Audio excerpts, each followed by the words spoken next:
Bonjour, Mesdames, Messieurs, et bienvenue à cette édition de l'Essentiel qui vous présente les faits saillants de la semaine politique à Ottawa. Une semaine marquée, entre autres, par la présentation du budget et l'annonce de cibles canadiennes plus ambitieuses pour réduire les émissions de gaz à effet de serre. C'est d'ailleurs notre premier sujet d'analyse avec Joël Denis, Althia et Conrad. Bonsoir à vous trois. Bonsoir. Bonsoir.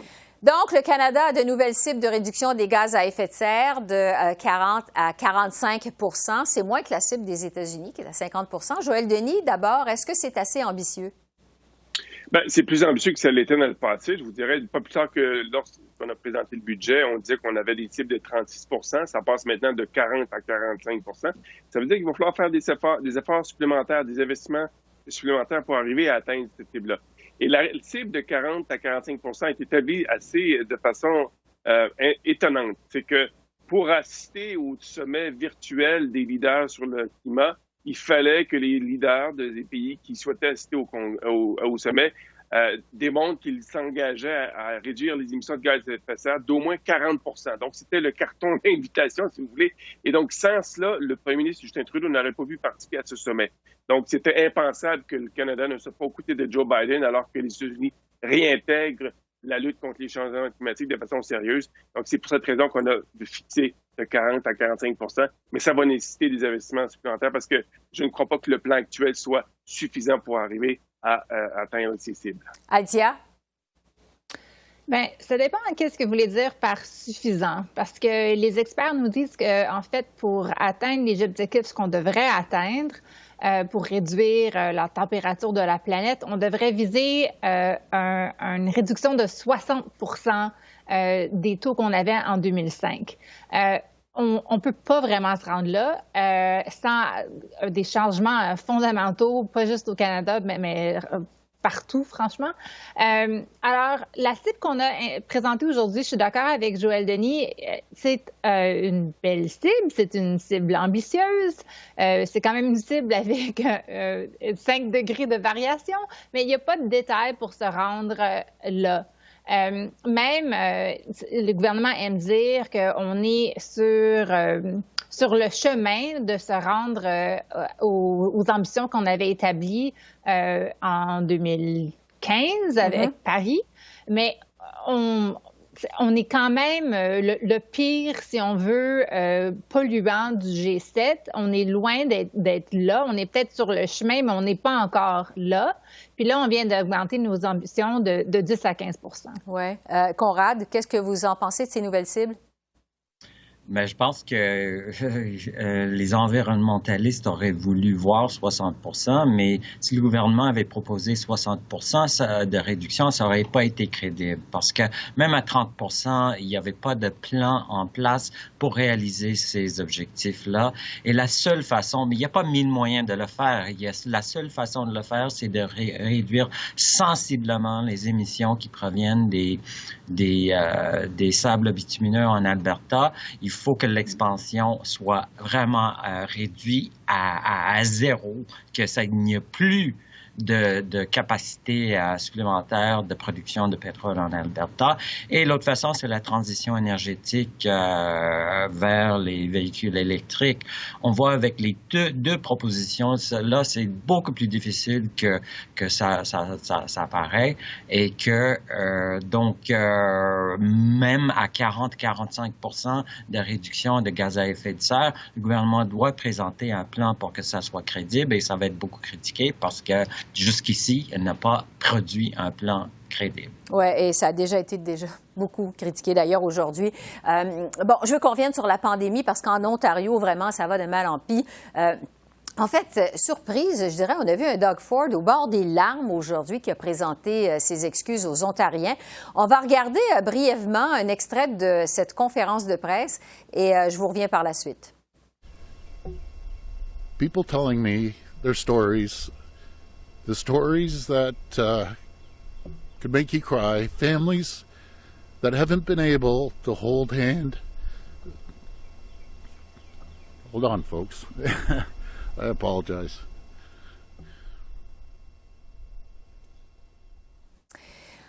Althea, d'abord, on vient de le voir, le Doug Ford est visiblement affecté par ce qui se passe. Finalement, il est humain comme tout le monde. Là, il semble découragé. Qu'est-ce que vous en avez pensé de cette sortie, M. Ford? Je pense que tout le monde aime voir un politicien qui peut admettre ses erreurs, et puis c'est ce que M. Ford a fait aujourd'hui. Il a présenté ses excuses pour son émotion, il a présenté ses excuses pour, dans ses mots, qu'il en avait trop fait. Mais c'est pas, je dirais, l'impression des gens en Ontario qui a trop fait. C'est plutôt qu'il s'est pas attaqué aux bonnes cibles. Les gens sont pas frustrés qu'il a voulu fermer les terrains de jeu. Ils sont plutôt frustrés que le gouvernement n'a pas encore ajouté des jours de congés payés, qu'ils ne sont pas en train de vacciner les travailleurs essentiels qui travaillent dans les usines, qu'il n'a pas fermé les usines et les centres comme Amazon où il y a eu plusieurs cas de COVID. En fait, c'est rendu aux gens dans les milieux très locaux de prendre des décisions parce qu'il semble que le premier ministre de l'Ontario ne veut pas agir. Alors, c'est la frustration, puis c'est un petit peu... c'est comme s'il n'avait pas réalisé que c'était ça qui frustrait les gens, pas que vraiment il y avait assez de fermer la frontière avec le Québec. Mm-hmm. Conrad, votre avis sur cette conférence de presse de Doug Ford? On a vu aujourd'hui un côté de Doug Ford qu'on n'avait jamais vu avant. Doug Ford, si vous avez suivi l'évolution de Doug Ford depuis qu'il était conseiller municipal à Toronto, puis il était candidat à la mairie de Toronto, puis il était candidat à la chefferie du Parti conservateur ontarien. L'évolution de l'homme, c'est plus le même homme, c'est plus le même politicien. Aujourd'hui, elle avait l'air de quelqu'un qui a été sincèrement ébranlé par les événements de la semaine dernière. Et est-ce que ça va faire en sorte que ça va créer une vague d'empathie au sein de la population? Parce que les gens, ils comprennent que même s'ils ne sont pas en désaccord avec les décisions du gouvernement, ils comprennent que tout politicien qui gère cette situation fait face à une situation extrêmement difficile. Fermer les entrepôts Amazon, ça se fait pas ailleurs, ça s'est jamais fait aux États-Unis au sommet de la pandémie l'an dernier. Et donc c'est extrêmement compliqué ces décisions-là. Ouais. Mais évidemment, il a mis qu'il a fait une erreur avec certaines de ses propositions. Et mais je trouve que il a fait un premier pas aujourd'hui pour peut-être rebâtir tout le capital politique qu'elle a perdu depuis une semaine. Oui, parce qu'il en a perdu beaucoup, effectivement, du capital politique au cours des derniers jours, des dernières semaines. Joël Denis, est-ce que vous pensez que ça va contribuer à rétablir peut-être un capital de sympathie ou d'empathie envers le premier ministre ontarien?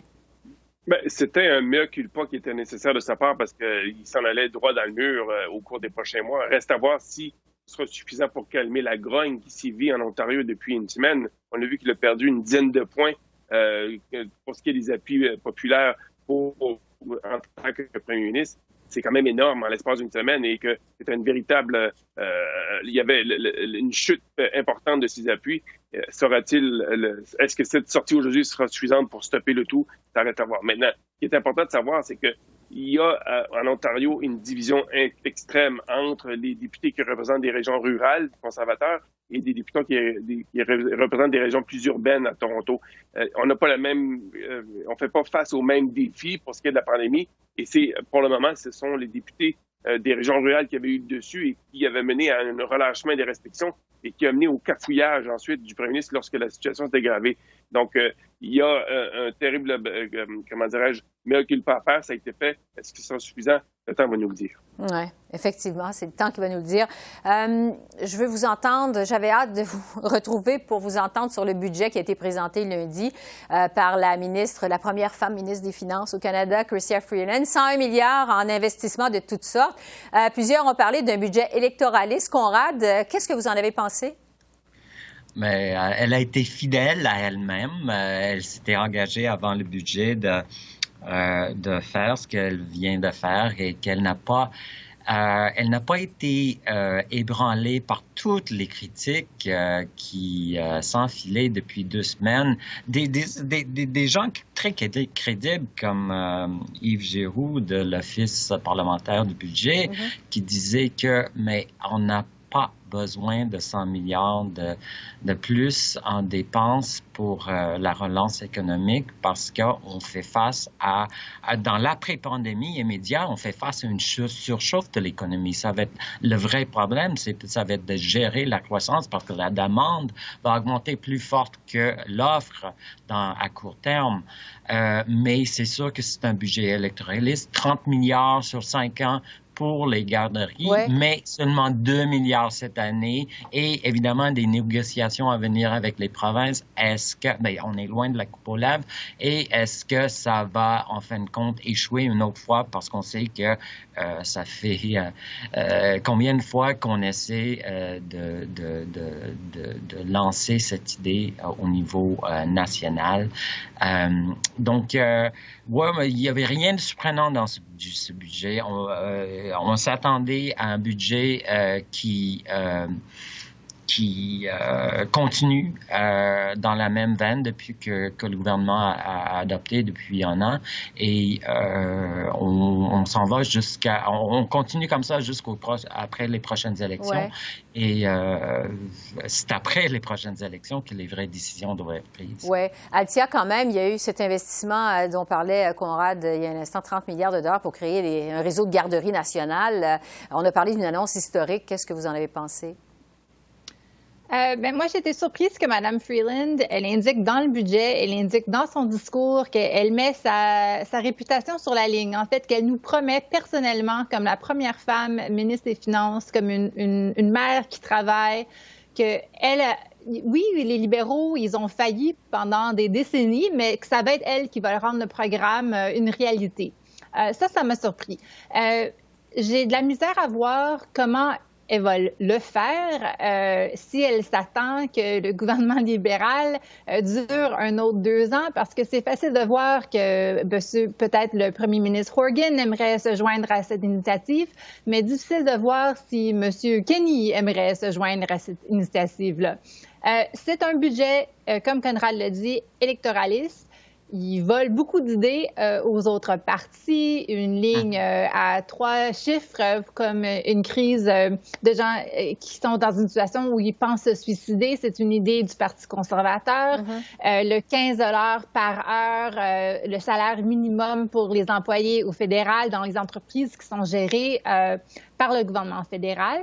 C'est une idée du NPD. Il y a plein d'idées volées des autres partis qui seraient difficiles à défaire. Mais c'est un budget qui est aussi difficile, je dirais, pour M. Trudeau puis Mme Freeland de dire « Ah, ben là, on a besoin d'un nouveau mandat de la population. » C'est dur de voir où sont les excuses pour engendrer une élection là-dedans. Joël Denis, je vais terminer avec vous une question qui n'était pas prévue, mais on apprend en fin d'après-midi que finalement, devant la crainte des variants, Ottawa a décidé de suspendre les vols sur l'Inde et le Pakistan. Est-ce que c'est une décision qui arrive trop tard? Ça, le temps va nous le dire. Les variants viennent de commencer à entrer au Canada. Le variant indien, il y a déjà eu un cas au Québec. Il y a eu 39 cas en Colombie-Britannique qui ont été recensés jusqu'ici.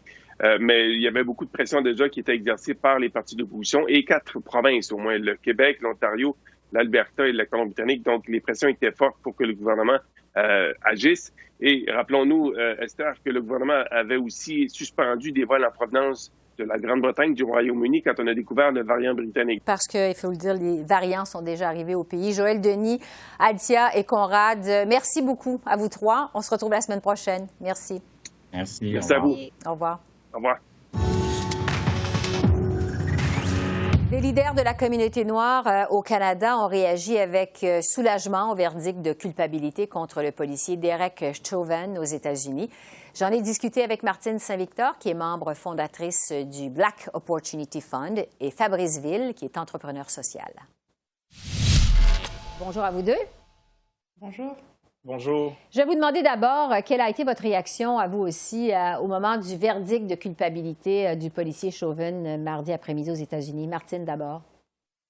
D'abord, évidemment, un soulagement qu'il y avait une certaine justice qui avait été rendue, et puis un soulagement aussi de savoir qu'il n'y aurait pas des réactions protestataires dans certaines villes aux États-Unis, parce que je pense qu'il y a une fatigue collective. Et puis, mais aussi, j'ai pris inspiration de ce que le président Biden a dit, que ce moment représentait une trajectoire vers quelque chose de nouveau. Et je pense qu'il y a de l'espoir là-dedans. Le verdict ne règle pas tous les problèmes, mais il donne le ton pour la suite. Oui, Fabrice?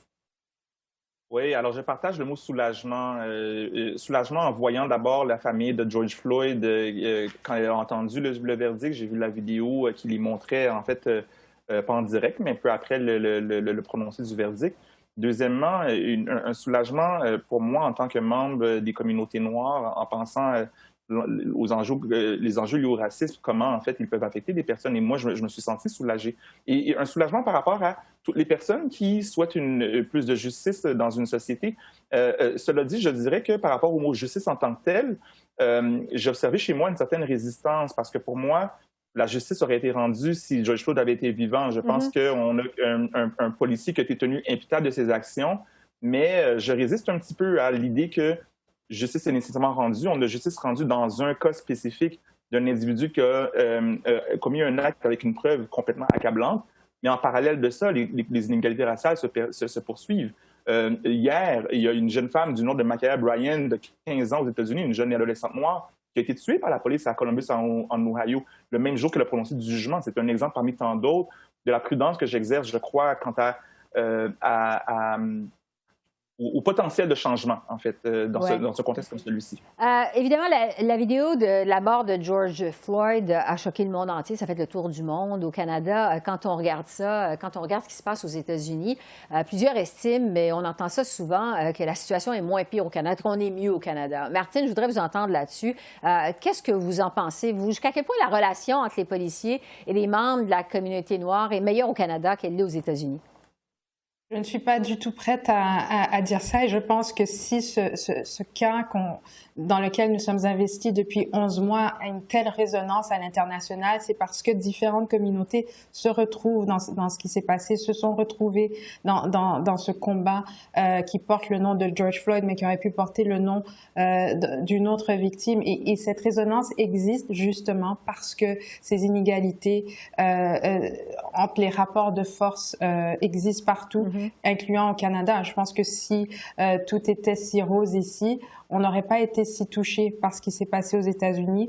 Et bien au-delà du nom de M. Floyd, ce sont des images qui nous ont marqués, mais qui ne sont pas entièrement étrangères au Canada. Oui, Fabrice, le gouvernement du Québec, justement, a annoncé aujourd'hui un projet pilote pour tester l'utilisation des caméras corporelles par les policiers. Est-ce que vraiment on est meilleur chez nous, vous pensez?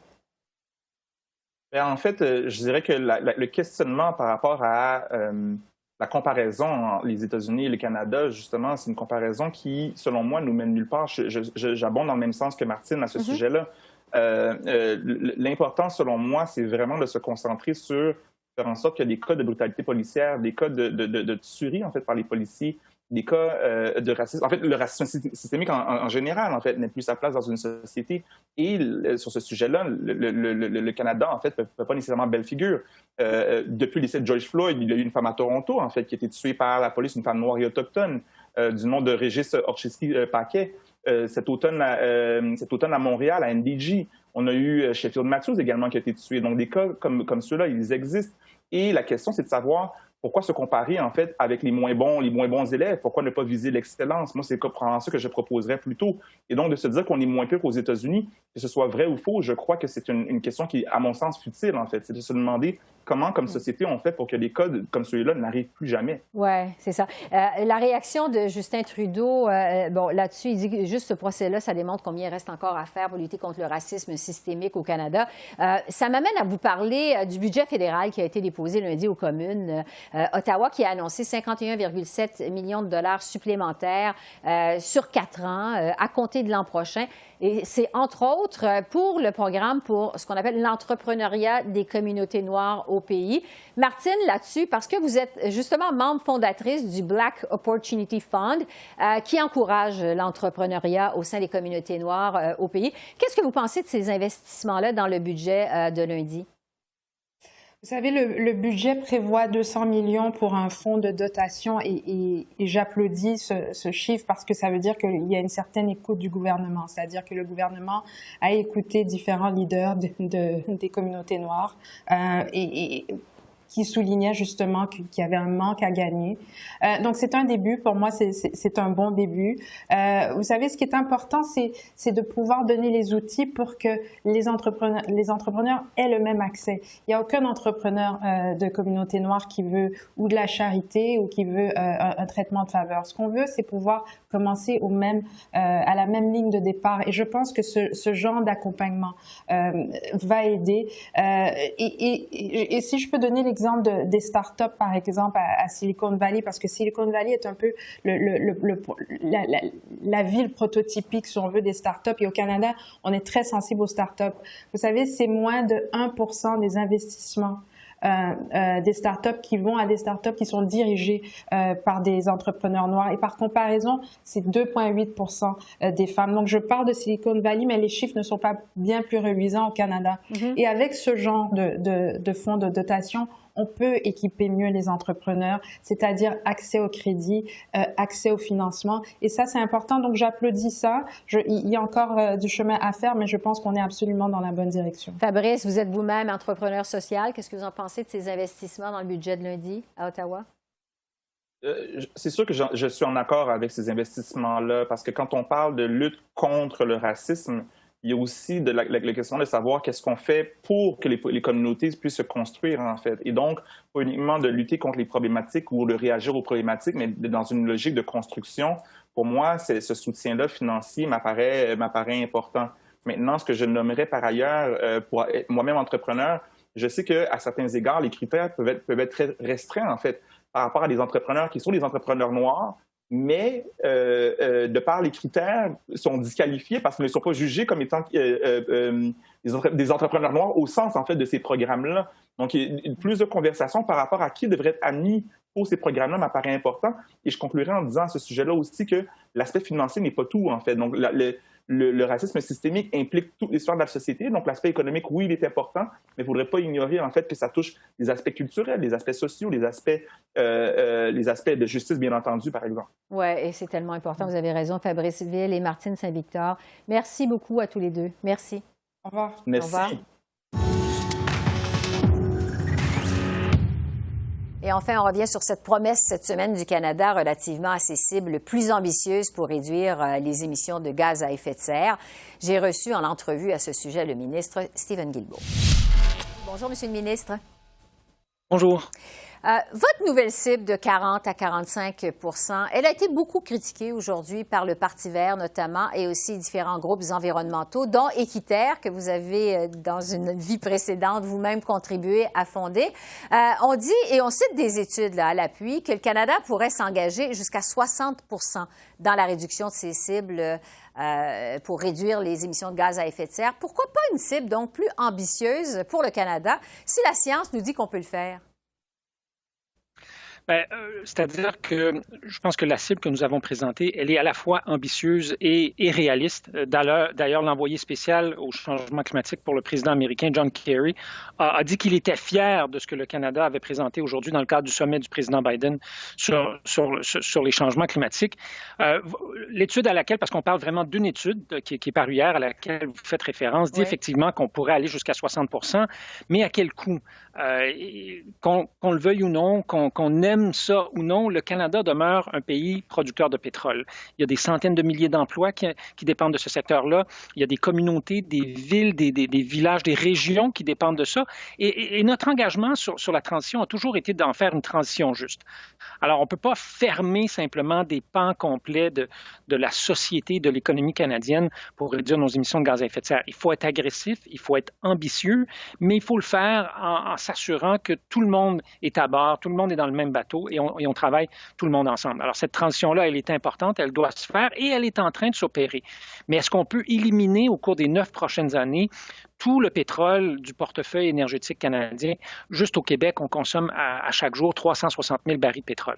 Plus on va investir dans l'électrification des transports, dans les transports collectifs, comme nous le faisons présentement, des investissements records du gouvernement fédéral au cours des dernières années dans ces deux champs-là, plus on va réduire la demande pour le pétrole, qu'il soit canadien, américain, plus on va se diriger vers cette transition-là, mais ça va prendre encore un peu de temps. Oui, parce que l'autre critique qui est venue des partis d'opposition aujourd'hui, on a dit du gouvernement, c'est encore des belles paroles. L'opposition rappelle qu'Ottawa a déjà raté dans le passé ses cibles de réduction des gaz à effet de serre. Pourquoi cette fois-ci, ce ne serait pas que des belles paroles, ce serait la bonne foi? Bien, parce que c'est la première fois qu'on a un plan d'action qui est mis en œuvre. C'est vrai, moi, j'étais là, j'étais à la première conférence des Nations unies sur les changements climatiques en 1995. J'étais à la conférence de Kyoto en 1997. J'étais à Copenhague en 2009.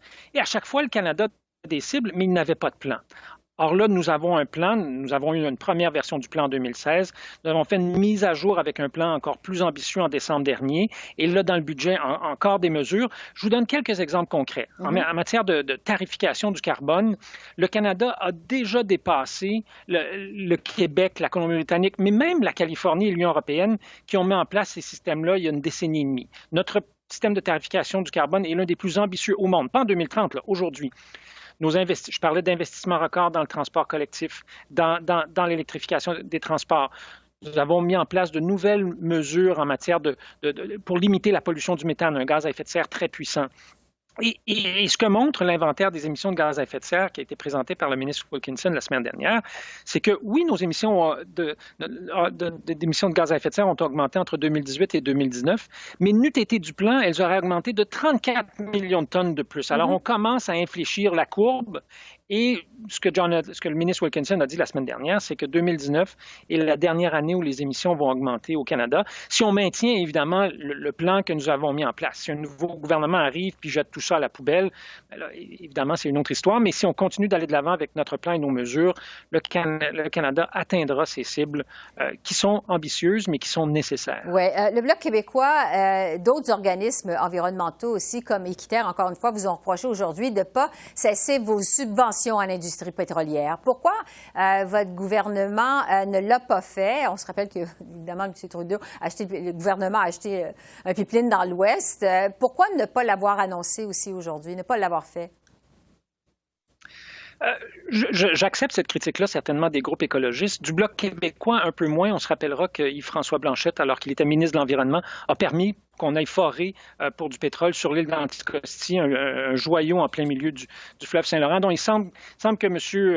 Blanchet a une propension à ne pas aimer le pétrole qui est à géométrie variable. Alors, quand il est au pouvoir, au gouvernement du Québec, il fait la promotion du pétrole. Quand il est au Bloc québécois dans l'opposition, il dit qu'il n'aime pas le pétrole.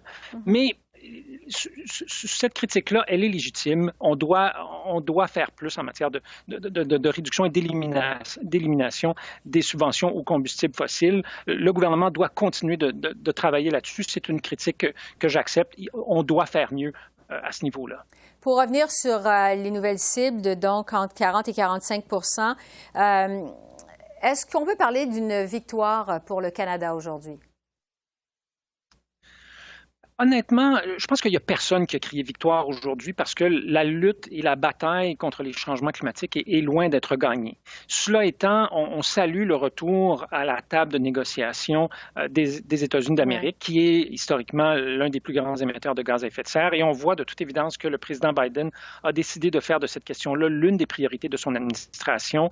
C'est une bonne nouvelle pour la planète, c'est particulièrement une bonne nouvelle pour le Canada, puisque ça va nous permettre de faire des choses qui étaient impensables sous l'administration précédente, en matière de collaboration sur l'électrification des transports, sur les énergies propres, sur les technologies vertes.